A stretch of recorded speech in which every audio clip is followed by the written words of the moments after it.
You know, there comes a moment in your life where you've cried enough tears to fill rivers nobody ever swam in. You've been judged by people who never knew your fight, underestimated by folks who only saw your scars but never your survival. And somewhere in the silence, somewhere in the disappointment, you had to teach yourself how to keep walking anyway. See, I'm not here to tell you that life won't bruise you.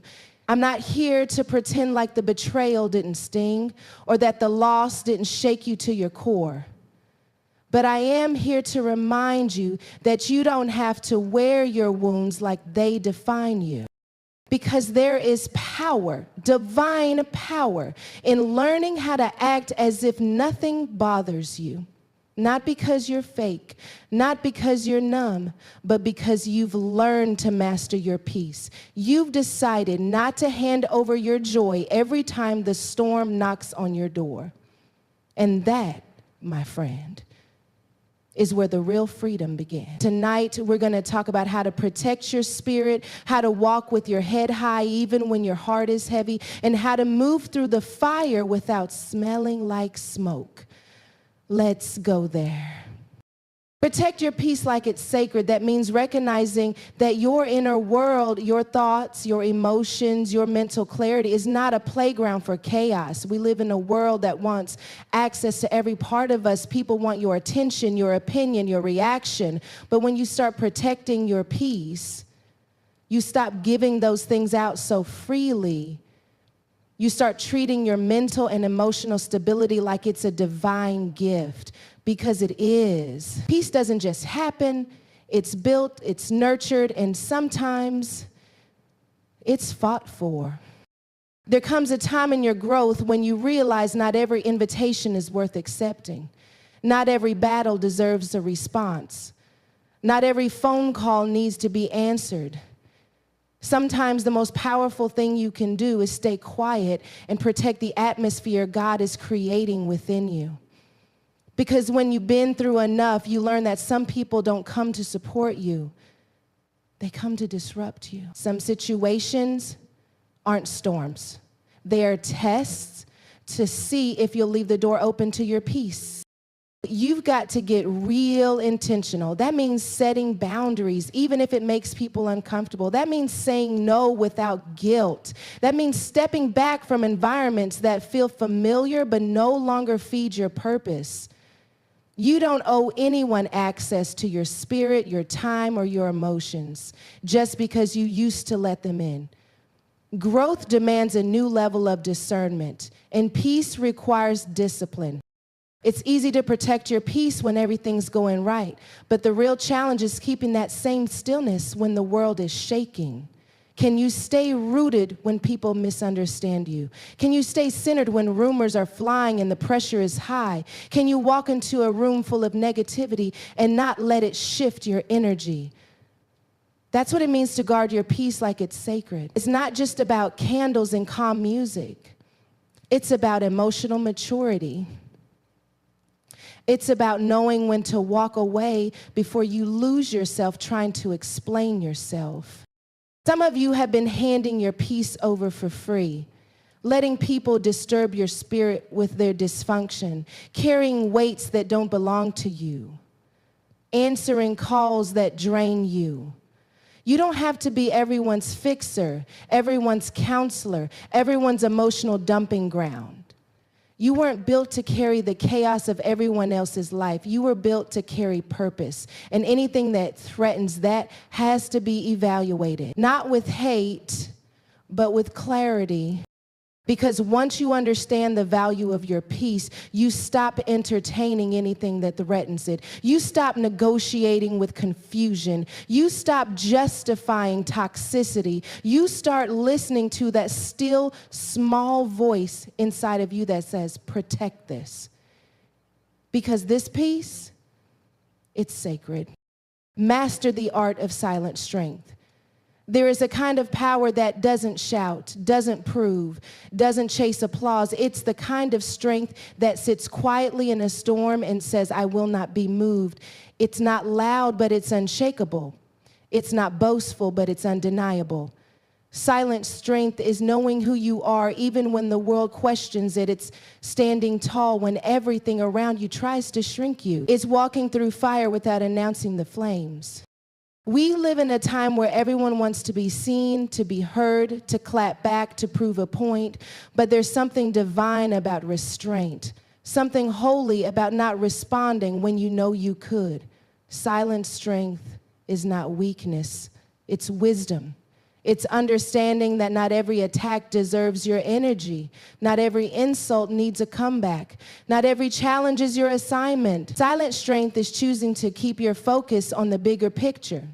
Even when the distractions are loud and tempting, people will misread you when you operate in silent strength. They'll think you're passive, timid, or soft. But what they don't understand is that it takes more power to stay silent in purpose than to be loud in pain.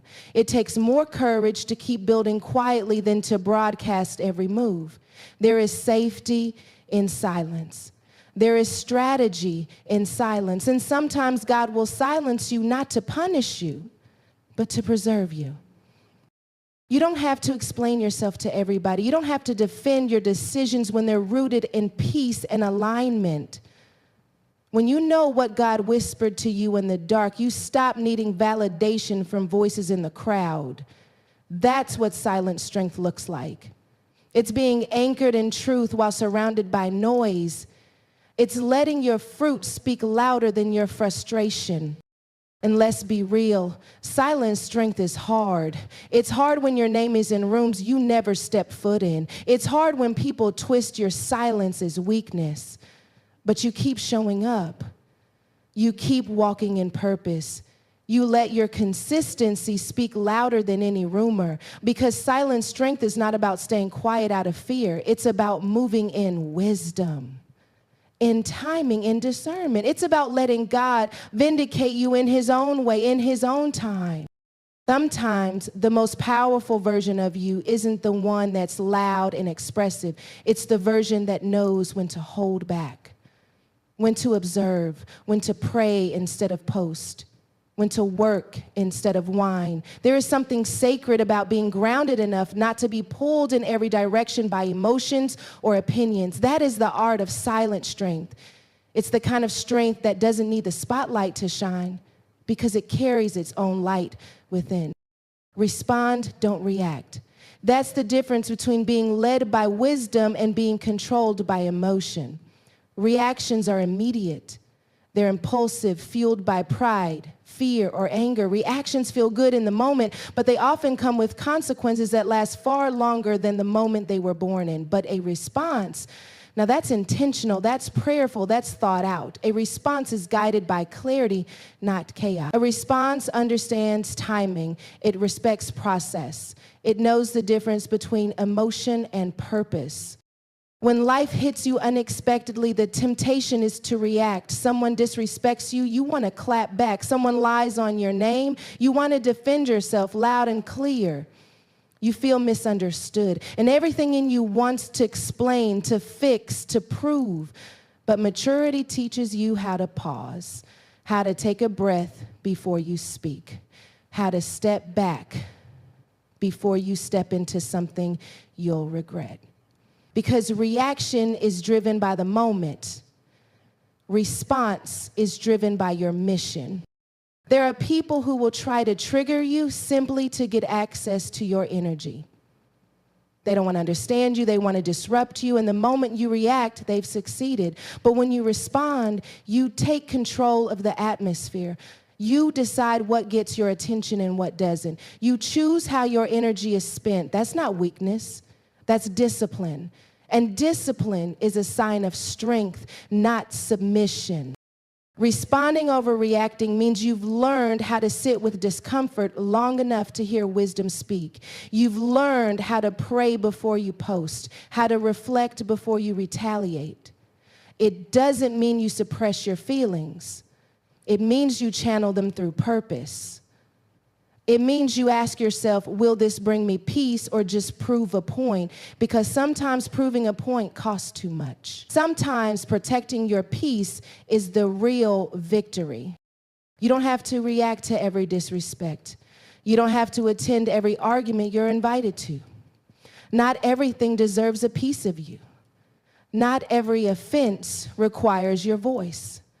When you respond instead of react, you start walking in authority. You become a thermostat, not a thermometer. You set the tone.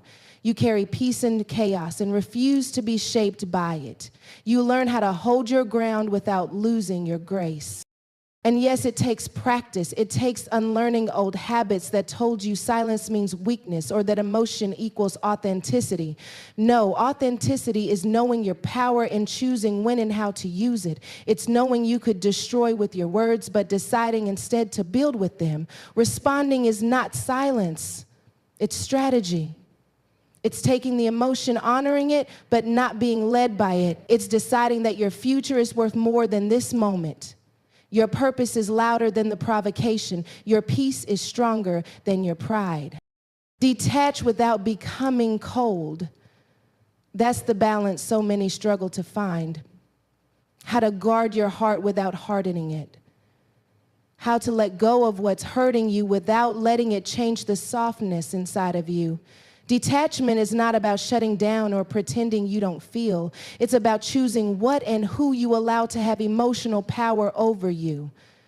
It's the decision to stop overextending yourself for people who keep proving they won't handle your heart with care. It's releasing your grip on things that drain you and trusting that peace doesn't require permission. Some people confuse detachment with indifference. But there's a difference. Indifference is numbness. Detachment is clarity. It's a conscious choice to preserve your peace and your purpose by refusing to be entangled in dysfunction. It's understanding that love doesn't mean losing yourself. You can love people and still have boundaries. You can forgive them and still choose to move forward without them. That's not cold, that's growth. It's okay to outgrow the version of you that tolerated everything just to keep the peace. It's okay to say, this connection is costing me too much. When you detach, you begin to hear your own voice again.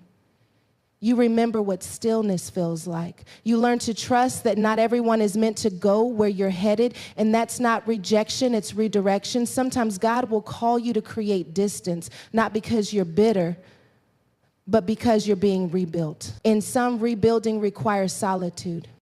You don't have to carry everyone into your healing. You don't have to explain why you're choosing peace over proximity.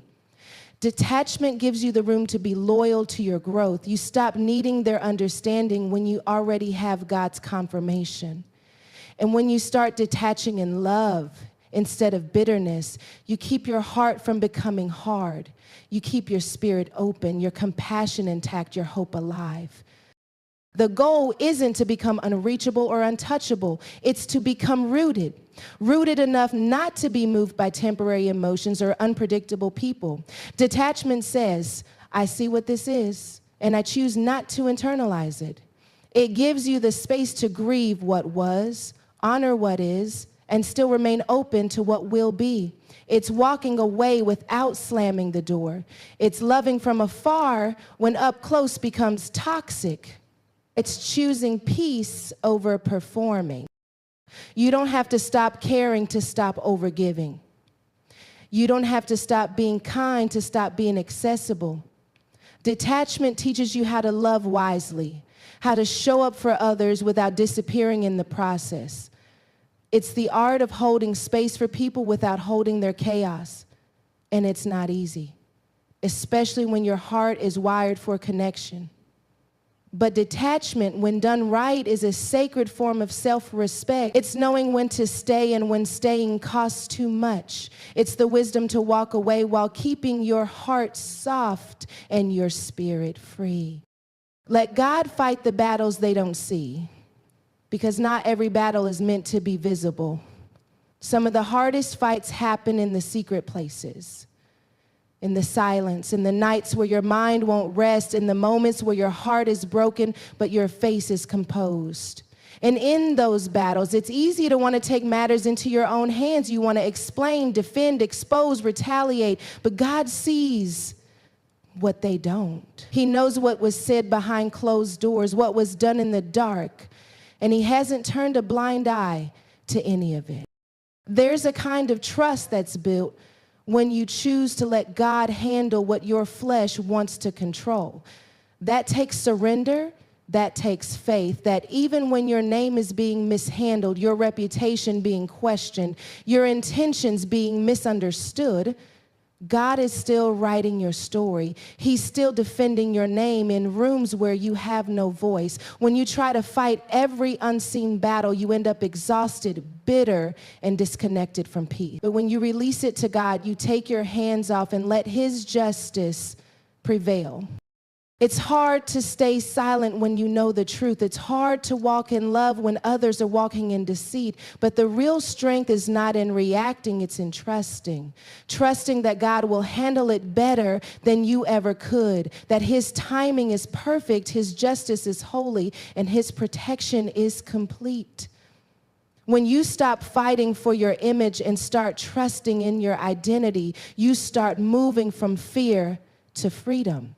You stop letting lies shake you. You stop letting whispers distract you. You stop letting shadows steal your focus. Some battles aren't yours to fight, not because you're weak, but because they're beneath your calling. You've got too much purpose on your life to keep swinging at every offense. You've got too much destiny ahead to keep turning around to address the noise.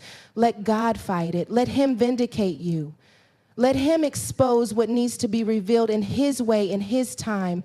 Because when he does it, it won't need explanation. It won't need validation. The fruit will speak. Letting God fight your battles doesn't mean you're passive.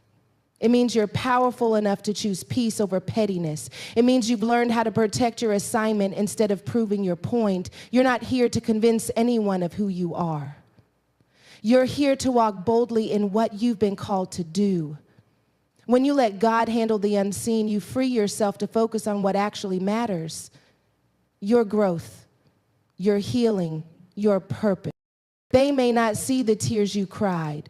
They may not know the weight you carried. They may never understand how hard it was not to respond, not to react, not to strike back. But God does. He sees every detail. He honors every quiet act of obedience. And when you let him fight, you never have to question the outcome. Wear grace louder than your pain. That means you make a conscious decision not to let what hurt you speak louder than what healed you. It means choosing to walk into the world clothed in strength, dignity, and compassion, even when life has tried to dress you in bitterness.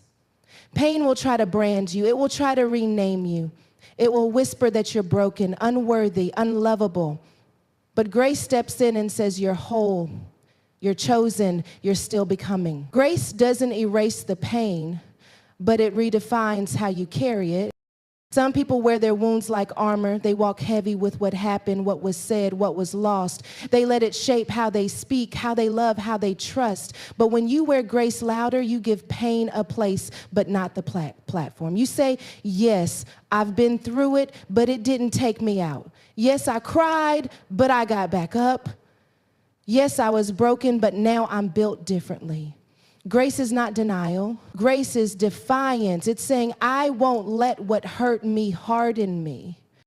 Grace is power under control. It's walking into the same room where you were once broken and not shrinking. It's hearing their name and not letting your joy fall apart. It's smiling not because everything is perfect, but because you found peace that doesn't depend on conditions. Pain will tempt you to be cynical, guarded, cold. Grace invites you to be bold, warm, open. It doesn't mean you ignore boundaries. It means you build them without building walls. When you wear grace louder, you shift atmospheres. You bring calm to chaos.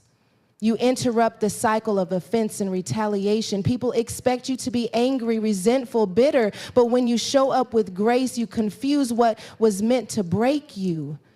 You disarm hostility with patience. You confront hate with wholeness. That's not weakness, that's spiritual authority. That's knowing who you are and whose you are. Grace will ask you to love in places where you were hurt, to release people who never apologized, to forgive without getting closure. And that's not easy. But grace doesn't require easy. It requires surrender. It requires trusting that by letting go, you're not losing power, you're gaining freedom. You're choosing to no longer be chained to what happened. You're choosing to rise above it without denying it. Grace lets you live without needing vengeance to validate your healing. You can't always control what happens to you, but you can control what you carry forward. Pain doesn't get to have the final say. It may have shaped you, but it doesn't define you. Grace defines you. And when you let grace speak louder than pain, you move differently. You don't shrink in rooms that once silenced you. You don't fight to be seen because you know you're already known. You show up in peace, in poise, in power, not because life has been kind, but because God has been faithful. So maybe they thought you'd stay stuck. Maybe they thought the silence meant surrender. Maybe they expected the pressure to break you, but they didn't know you were learning how to breathe through the fire, learning how to walk through storms without losing your praise, learning how to let God fight the battles that kept draining your energy. You were learning how to act as if nothing bothers you, not because you don't feel it, but because you refuse to be led by it. This ain't about pretending. This is about positioning. This is about learning how to walk into rooms with your head high, knowing that peace is your portion. It's about knowing how to stand in the middle of chaos with a sound mind and a still spirit. You are not ignoring the fire. You've just decided not to let it burn up your purpose. You're not avoiding the battle. You've just learned it's already been won. Every time you choose not to respond to the noise, that's growth. Every time you let peace lead and not pride, that's power. Every time you protect your energy, preserve your joy, and stay focused on the mission, heaven is clapping. Because you're becoming not bitter, not broken, but better. So walk like it doesn't bother you. Love like it didn't shake you. Speak like it never silenced you. And rise like grace carried you the whole way. Because it did. Now go, move different, speak different, live different, because the healed version of you deserves to be seen. And she's here now.